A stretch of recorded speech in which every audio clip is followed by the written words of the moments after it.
So, you've always wanted to photograph the Maroon Bells during fall colors, but you're not exactly sure what you're going to be up against. Well, you, my friend, are in the right place. Let us begin.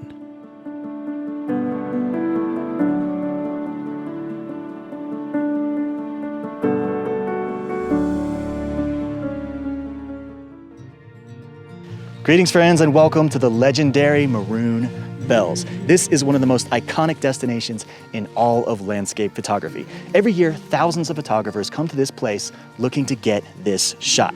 And sadly, only a fraction of them actually succeed. But not to worry, because in this episode, I'm going to teach you everything you need to know to capture an amazing image of the Maroon Bells. So, let's get started.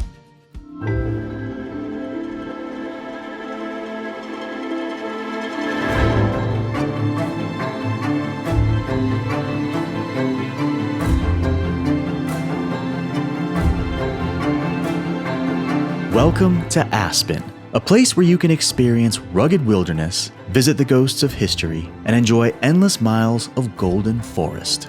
At the heart of it all, Colorado's most iconic mountain range, the Maroon Bells, a place which resides at the very top of every landscape photographer's bucket list. People travel from all across the world to experience this location. It has been photographed a bazillion times by countless photographers. So you're not going to win any awards for originality. But that's okay, because the Bells still offer a stellar addition to virtually any photography portfolio. All the same, this is not an easy location to capture. Here's why.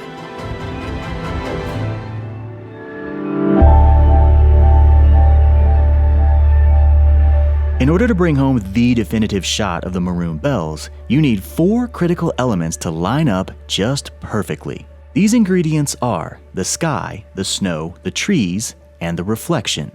If any of these elements is missing, the recipe for that perfect shot is incomplete, and you will likely walk away feeling disappointed. Don't get me wrong, you can still capture nice images of this location without the perfect 4, but deep down, you will know full well that settling for a consolation prize is simply not the same as going home with that first place trophy. Dreary sky? No dice. No snow on the mountains? Boring. And don't even get me started on that tiny persistent breeze that erases the reflection for hours on end, no matter how long you stand at the edge of the lake. Seriously, just stop blowing for 10 seconds, that's all we need! And the trees are, of course, a whole new headache unto themselves. The trouble with the perfect 4 is that we find ourselves relying on our grand old nemesis, Mother Nature. And unless she is willing to deliver a golden egg, the game is up. This is your last day in Aspen. You drive to the airport this afternoon, get on a plane, and return home. Maybe better luck next year? Assuming that you're willing to once again travel thousands of miles, pay top dollar for a boutique hotel in Aspen, and place all of your chips back onto Mother Nature's upside-down roulette table. Many photographers have chased this white whale for years on end, returning to the same place season after season in hopes that one day the planets will align. And for some, that day never comes. And that's just the name of the game. You're a photographer. You are no stranger to the endless punishment that nature dishes out.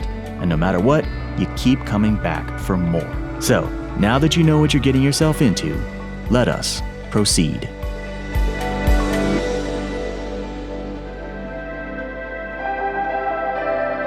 Let's start with the basics. Probably the most frequent question we get is, when do peak fall colors occur in Colorado?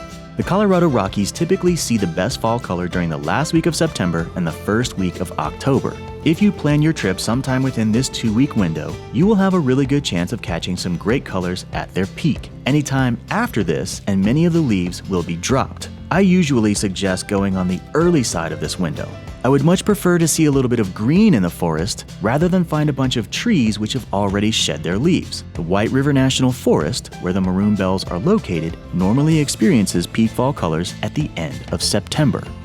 Okay, now that we've established when you should come to Colorado, the very first thing you will need to photograph the Maroon Bells is a park pass. This can only be obtained online, so check the link in the description below. If you plan to come during the very popular fall colors, you will need to reserve this pass months ahead of time. I'm talking February. They sell out fast. If you do not obtain a pass, that's it, game over. You will not be able to drive your car into the park. The park rangers will not even let you through the gate. So plan your trip in advance and secure your pass early. It would be a shame to travel all the way to Aspen when the trees are at peak color, only to discover that you cannot even drive into the park. The online park pass system was implemented to mitigate traffic on the narrow and winding Maroon Creek Road. If you show up in a car with no pass, the park rangers will send you packing. However, if you cannot secure your vehicle pass, fear not. All is not lost.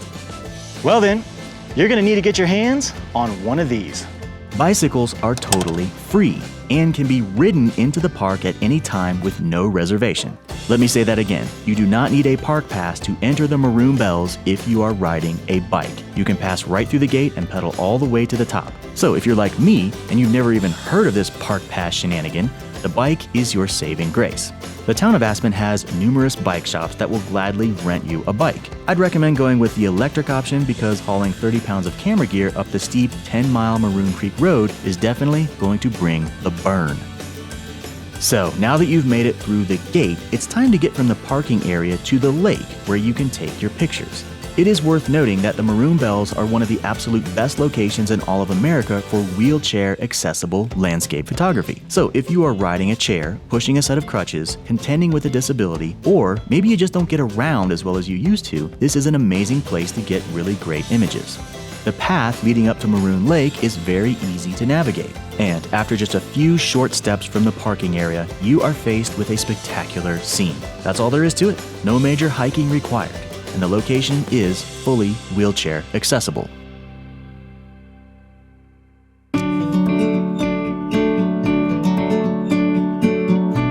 Now that we are on site, this is where the magic happens. This is where we see these spectacular mountains reflecting in the peaceful waters of Maroon Lake. So now that we are here, what should we pull out of the camera bag? I always shoot this scene with a basic 24 to 70mm lens. I typically try to balance equal parts mountain with equal parts reflection, with a little bit of breathing room in there for the sky. This normally works out with a 35 to 45mm focal length, depending on where you're standing along the water's edge. Now, most of the images you see of the Maroon Bells are the typical single 35mm frame. This is an okay shot, but if we're being honest, there is so much cool stuff happening off to the right and to the left that I always shoot this location in panoramic format. This is the kind of image that deserves to go big. I have a number of clients who order this image in a 6 and 7 foot print. Therefore, stitching together a 120 megapixel panoramic has definitely paid off many times over. Many photographers find themselves along the shores of Maroon Lake at dark 30, hoping to catch a glimpse of sunrise alpenglow atop the peaks. This is okay, but I honestly find the best time to shoot the bells is actually about 9:30 in the morning. By this time, the sun has made its way down the slopes of the mountains and painted the aspen forests with brilliant light. The bright golden trees light up beautifully in full sunlight, and if you're lucky enough to have a calm morning, the reflection really pops with all those extra lumens. Tourists will come and tourists will go. They will inevitably get in front of your shot. Don't get mad, just be patient. Although they may make your blood boil, they have as much right to be there as you do. Just wait for them to move along and stay the course. There's an old saying in Colorado, if you don't like the weather, just wait 5 minutes. The Rocky Mountains experience very turbulent weather. In our latest expedition to the Maroon Bells, it was 75 degrees outside and there was not a single snowflake to be found anywhere. You can replace a boring sky in Photoshop pretty easily, but adding snow to a completely empty mountain is a whole different animal. Fortunately, one overnight snowstorm turned the entire equation inside out, and the following morning, the whole mountain was completely white. This is a good lesson for when you plan your next trip. It's always a good idea to give yourself a couple of days on location in case you need to wait out the weather. So as you can see, the biggest challenge that we face right now is the drought. It's really showing on Maroon Lake. This lake is actually only a fraction of the size that it used to be. The lake used to come all the way up to these rocks right here.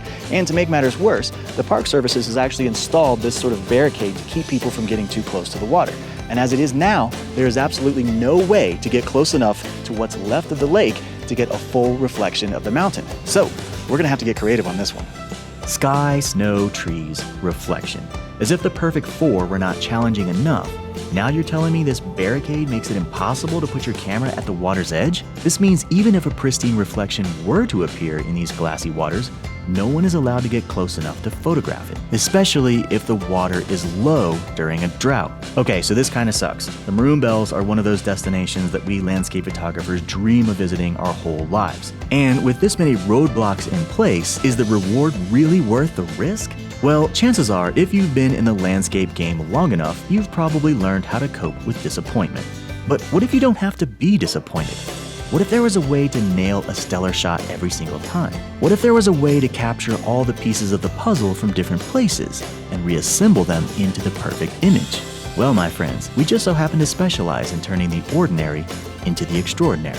The drought and the Park Service's barrier have definitely put a damper on things. But that's okay, because we actually still have all the building blocks we need to create a magical composite of the Maroon Bells. Yeah, a composite may not be as satisfying as the real thing, but you've seen what we're up against, and if you ask me, a composite is way better than nothing at all. Whenever I'm at the Bells, I try to shoot lots of images of the surrounding area. We can grab some extra trees from the next mountain over. Then we can zoom in on the lake and shoot some full-frame pictures of the water. Snag a nice blue sky whenever the clouds break, and voila! The perfect four. Sky, snow, trees, and reflection. We have the shot.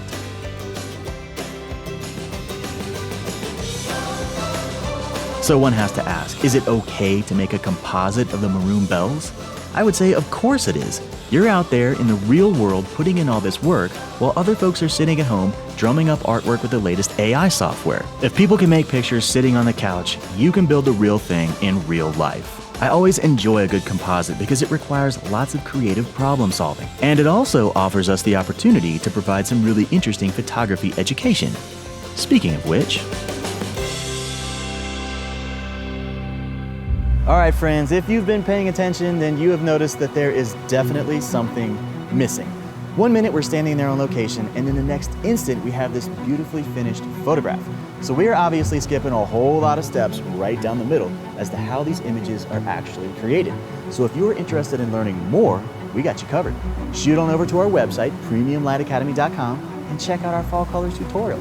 We will take you on a detailed step-by-step journey of our entire creative process. We will start off by shooting on location, we will speak extensively about composition, and we will finish off each lesson with our digital workflow in Lightroom and Photoshop. We will leave no stone unturned. So if you are interested in taking your fall color photography to the next level, be sure to check out premiumlightacademy.com.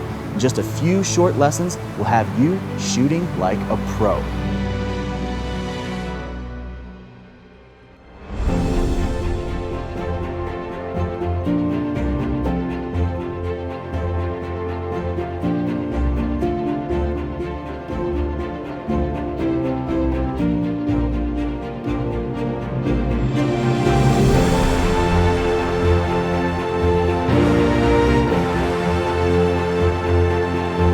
As you can see, for all their popularity, the Maroon Bells are a very challenging photography location. A lot of things have to happen simultaneously in order to make this image come together. And when it comes to Mother Nature, you don't control any of the critical elements necessary to build the perfect image. And this is why we must always adapt. By shooting multiple images on different days, one way or another, we'll eventually come up with all the pieces to the puzzle. A photography expedition to the Maroon Bells will challenge you in ways you probably never imagined.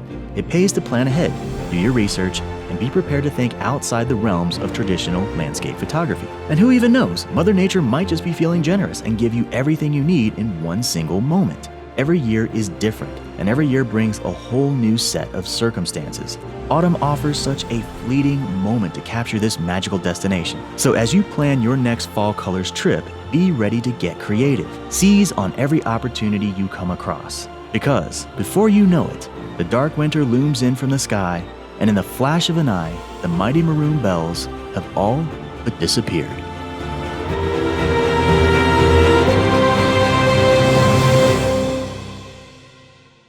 All right, friends, as always, thank you so much for joining us. I hope you had a lot of fun on our little fall colors adventure. I certainly did. So be sure to go over to premiumlightacademy.com, check out our tutorials. We have all the tools you need to take your photography to the next level. And one last thing, be sure to like and subscribe to this YouTube channel. We have a lot of cool new content coming up, and I don't want you to miss out. So that's all for now. We'll see you in the next lesson.